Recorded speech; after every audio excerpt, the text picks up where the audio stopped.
Hello बच्चों, कैसे हैं आप लोग। आशा करती हूँ कि आप सभी अच्छे होंगे। बच्चों, शुरू करते हैं आज का अध्याय। सीता राम विवाह। बच्चों, रामायण एवं महाभारत हमारे प्राचीन ग्रंथ हैं। इनकी कथा हमें नैतिक और आध्यात्मिक पाठ पढ़ाने के साथ साथ उत्तम जीवन का संदेश भी देती हैं और आदर्श चरित्रों के परिचय कराती हैं। प्रस्तुत पाठ में राम और सीता के विवाह का प्रसंग दिया गया है। रामायण के 5 पात्रों के नाम लिखिए। बच्चों, नीचे दिए गए स्थान पर आपको रामायण के 5 पात्रों के नाम लिखने हैं। आइए पढ़ते हैं आज की कहानी, सीता राम विवाह। यह पाठ महर्षि वाल्मीकि द्वारा रचित रामायण का अंश है। इस पाठ का उद्देश्य बच्चों को भारत के प्रसिद्ध धार्मिक ग्रंथों और भारतीय संस्कृति से परिचित कराना है। जनकपुरी मिथिला में राजा जनक राज्य करते थे। सीता एवं उर्मिला उनकी 2 पुत्रियां थीं। सीता का जन्म भूमि के अंदर से हुआ था। जब सीता विवाह योग्य हुई तो उनके लिए उचित वर ढूंढने हेतु राजा जनक ने स्वयंवर का आयोजन किया।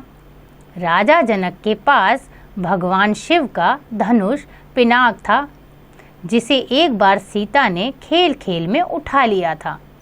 तभी राजा जनक ने यह प्रतिज्ञा की थी कि जो इस धनुष को उठाकर इसकी प्रत्यंचा चढ़ा देगा, उसी से सीता का विवाह संपन्न होगा।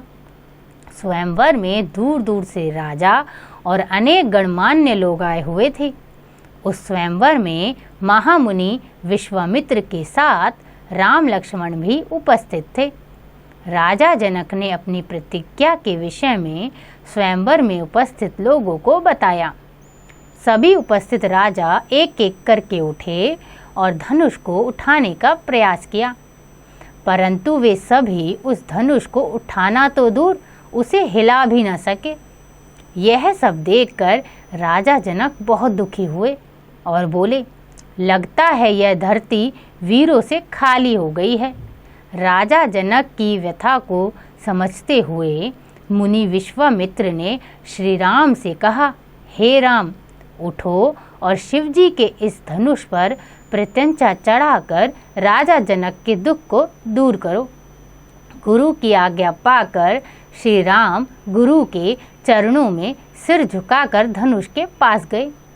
धनुष को उठाकर उन्होंने प्रत्यंचा खींची। एक भयंकर ध्वनि के साथ धनुष मध्य से टूट गया। राजा जनक हर्ष से गदगद हो गए। सारे ब्रह्मांड में जय जयकार की ध्वनि गूंज उठी। सीता ने राम के गले में जयमाला डाल दी और उनका विवाह श्री राम के साथ हो गया। देखा बच्चों आपने किस प्रकार सीता जी का विवाह श्री राम भगवान के साथ हुआ। आपने सीखा, पौराणिक कथाओं और पूर्वजों के विषय में जानकर हम अपनी संस्कृति और परंपराएं सीख सकते हैं। आशा करती हूँ कि आपको यह अध्याय समझ आ गया होगा।